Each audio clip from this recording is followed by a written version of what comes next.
Bismillahirrahmanirrahim. Assalamualaikum warahmatullahi wabarakatuh. Asyhadu an la ilaha illallah wa asyhadu anna Muhammadar Rasulullah. Allahumma sholli ala sayyidina Muhammad wa ala ali sayyidina Muhammad kama shallaita ala sayyidina Ibrahim wa ala ali sayyidina Ibrahim wa barik ala sayyidina Muhammad wa ala ali sayyidina Muhammad kama barakta ala sayyidina Ibrahim wa ala ali sayyidina Ibrahim fil alamin innaka Hamidum Majid. Tak bosan-bosan, segala puji kita tetap kita curahkan, kita haturkan kepada Allah Subhanahu wa taala yang selalu memberi nikmat-nikmat, beribu-ribu nikmat kepada kita bagi orang-orang yang paham akan nikmat itu. Dan sholawat dan salam juga kita selalu curahkan juga, kita salamkan juga kepada Nabi besar kita Nabi Muhammad SAW. Mudah-mudahan di akhir zaman, di akhir hayat kita selalu dapat syafaat beliau. Amin amin ya rabbal alamin. Ada pertanyaan nih dari saudara ataupun dari majelis juga tentang bab mengenai tentang mursyid. Nah, mursyid. Nah, aku mau tanya kepada jenengan yang ada di sini semuanya, ataupun nah kalau yang saya pribadi tanya yang ada di video kan nggak mungkin kan. Tanya orang yang ada di video kan nggak, kasarnya nanti kan paling dari komentar ya mursyid itu. Nah, yang ada di sini itu monggo, mursyid itu apa sih? Kalau menurut jenengan-jenengan pribadi yang ada di sini itu mursyid apa coba? Monggo. Kan tadi kan ada yang tanya juga, nanti habis itu kita olah bareng-bareng, kita proses bareng-bareng biar kita insya Allah dipahamkan Allah semua. Monggo untuk Pak Amir pribadi, mursyid itu apa? Monggo Pak Amir.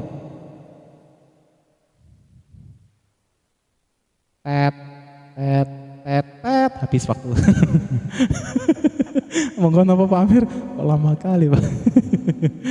Langsung jawab aja seadanya di hati, seadanya di pikiran aja. Mursyid itu apa? Monggo. Penuntunnya, nah, penyampai, penuntun. Kalau masih sak, monggo. Mursyid itu apa? Monggo. Pembimbing ya, Mas Kris, monggo. Guru ya, Pak D, Pak E. Mursyid itu apa? Monggo. Pembimbing ya. Nah, jadi untuk mursyid, arti mursyid itu adalah kata saudara-saudara yang ada di sini itu pembimbing ataupun guru. Jadi benar nggak Mas? Benar. Benar semua. Aku yang salah. Benar semua, aku yang salah. Nah, kalau seandainya aku nyalahin sampean berarti aku nyalahin hakikat Allah lah, ya kan gitu. Nah, tapi kalau untuk syariatnya aku bilang, kalau aku menyampaikan yang apa yang pernah aku baca ataupun yang pernah aku amalkan boleh kan. Nah, jadi gini, pengertian guru mursyid itu adalah suatu penyampai pesan ataupun guru lah, kita memaha guru ataupun penyampai pesan dari golongan ruh,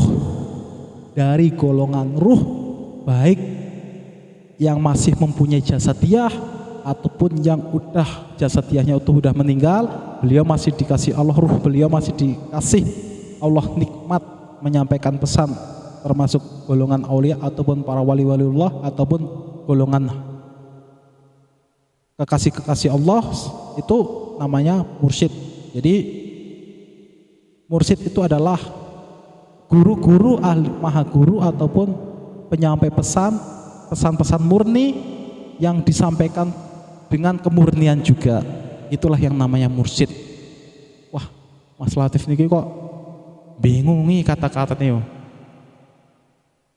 Bingung boten? Coba bingung boten dari kata-kata kulo tadi itu? Bingung enggak? Enggak ya, insya Allah ya. Nah, jadi itu yang dibilang mursyid itu seperti itu. Lah aku pernah Mas ketemu pas lagi zikiran kok ditemui Sunan Kalijogo ataupun ditemui bla bla bla bla bla bla banyak. Entah Mbah Yai ini kok datang ngasih wejangan gini. Itu benar atau enggak Mas? Yang balik lagi. Pas ditemui itu dalam keadaan kita mau tidur ngantuk. Apa dalam keadaan kita lagi zikirnya duit gitu. Maksud, maksudnya itu di, zikirnya karena loh, aku nggak nyindir lo ya. Jadi apakah kita zikirnya kita maaf kata zikir amalan, contohnya Mbah Yahi, aku ini hutangku banyak, yo aku dikasih wejangan ataupun amalan biar hutangku itu cepat lunas Mbah Yai. Oh baca ini aja le, bla bla bla bla bla. Ini 100 kali setiap malam gitu. Nah kita ngelakuin itu kan kalau kita dari pertama kita mintanya kayak gitu, tapi hati kita maaf kata secara nggak langsung hati kita pun baper di duniawi karena uang ini kan kita memang yang dibaca itu Allah Allah Allah ataupun Muhammad Muhammad Muhammad. Tapi kan hati kita kan duit gitu secara nggak langsung kan ngata niku. Bener boten? Nggih kan? Nah, jadi ayolah kita ganti dengan cara gimana ya biar itu kalau seperti itu kalau masih kali contohnya seperti ini itu yang datang itu bukan mursyid ataupun golongan ruh orang-orang terdahulu yang dahsyat mantap itu bukan, tapi itu adalah jin fik, jin yang datang untuk apa? Tipu daya. Ingat, tipu daya. Oh, kok bisa mas kayak gitu? Ya bisa, wong kita aja masih bisa dilihat sama golongan mereka kok gitu. Loh, kok masih bisa? Kok apa ada mas manusia yang nggak bisa dilihat? Insya Allah ada. Siapakah orang-orang itu? Ya itu. Balik lagi ke pedoman kita, selalu terapkan olah hati biar apa? Terhindar dari penyakit hati. Dan apa? Terapkan sistem jasadiyah, selalu ikut apa yang Rasulullah lakukan. Rasulullah kayak gini, ikutin gitu. Jadi insya Allah golongan seperti ini adalah insya Allah golongan-golongan yang atas izin Allah, golongan jin itu pun tak bisa melihat jasad dari orang-orang, jasad ataupun batinnya dari orang-orang seperti ini. Kenapa? Karena jin itu seperti binatang melihat manusia melalui sensor penyakit hati. Jadi penyakit hati itulah yang maaf kata bisa di-scan, jadi jasad kita pun nampak oleh mereka. Contohnya, kenapa kok bisa seperti itu? Terkadang ada orang yang minta tolong, mas aku tadi siang habis gotong royong tapi kok badanku sakitnya minta ampun kayak gini, tapi sakitnya itu udah aku pijit tapi nggak sembuh mas, gimana? Pas dilihat, oh ternyata dapat gesekan ataupun dapat kasarnya secara goibiahnya tangannya kena gigit golongan jin yang ada di situ. Kok bisa ya jin kok bisa gigit manusia?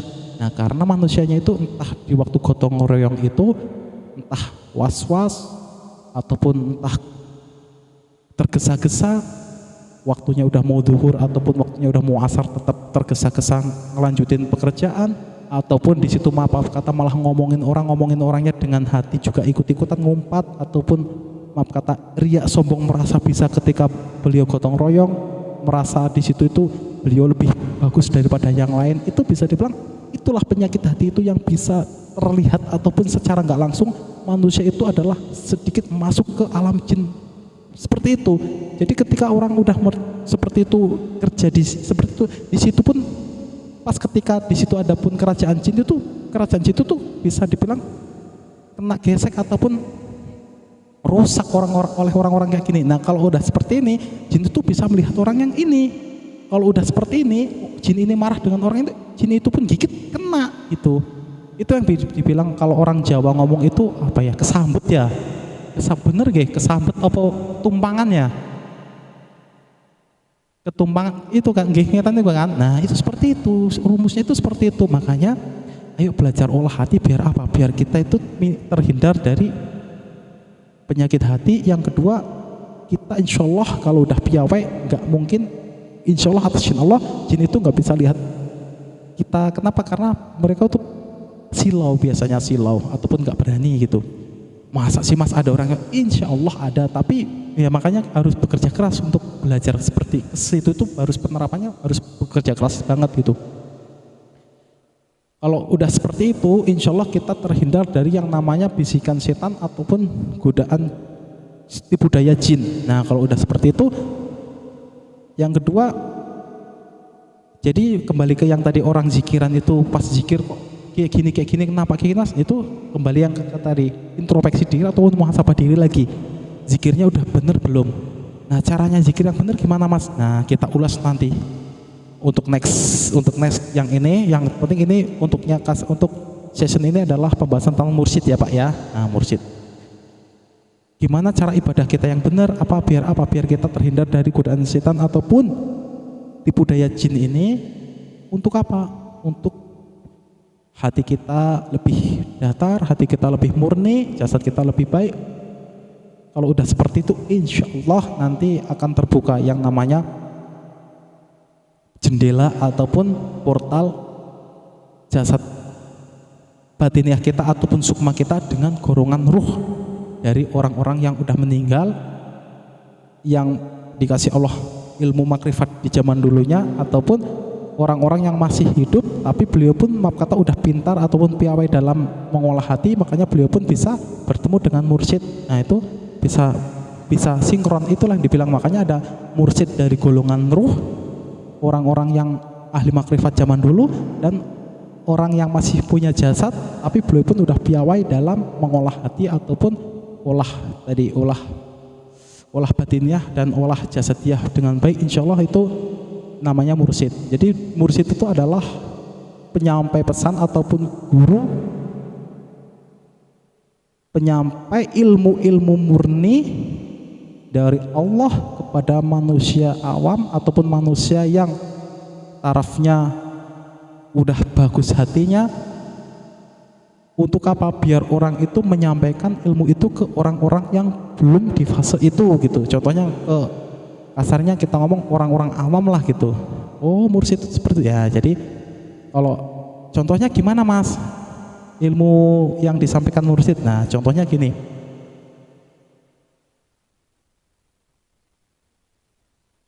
muhasabah diri. Nah contohnya gini, ngawrok soati tanpa pamrih, ngawrok soati tanpa pasrah, ngawrok soati tanpa piranti. Bahasa Indonesianya adalah muhasabah diri ataupun introspeksi diri tanpa kepingin dilihat orang. Yang kedua, muhasabah diri ataupun introspeksi diri tanpa putus asa, dalam tanda kutip harus istiqomah. Dan muhasabah diri atau introspeksi diri dengan tanpa piranti, maksudnya itu tanpa jasadiah langsung, dari apa? Batiniah. Jadi dari situ kita bisa oh itu penjabarannya gimana? Nah itu kita bahas juga di insya Allah next time juga. Jadi muhasabah diri ada dua dari wejangan inilah sedikit gambaran wejangan dari golongan mursyid. Nah golongan mursyid itu menyampaikannya apakah cuman kayak gitu mas? Enggak, mereka pun menjabarkan semuanya. Seperti yang insya Allah akan kedepannya akan disampaikan juga tentang muhasabah diri dengan yang tadi ini, kita ulas semuanya di video yang berikutnya. Intinya seperti itulah kasarnya. Jadi enggak cuman ilmu-ilmu jasadiah kita, tapi batiniah kita yang selalu dipoles. Kenapa? Karena manusia itu ada dua kehidupan yang harus selalu ditelitikan ataupun selalu benar-benar diterapkan, selalu dilewati, selalu dilaksanakan, selalu dinikmati ya Pak ya. Kehidupan yang pertama adalah kehidupan jasadiah, yang kedua adalah kehidupan batiniah ataupun hati kita. Nah seperti itu, insya Allah itulah pengertian dari mursyid dari kami, dari majelis zikir ataupun dari nama gaulnya santri kopi garam. Kalau seandainya ada salah dari kata-kata saya pribadi ataupun kami minta maaf sebesar-besarnya. Akhir kalam, wassalamualaikum warahmatullahi wabarakatuh.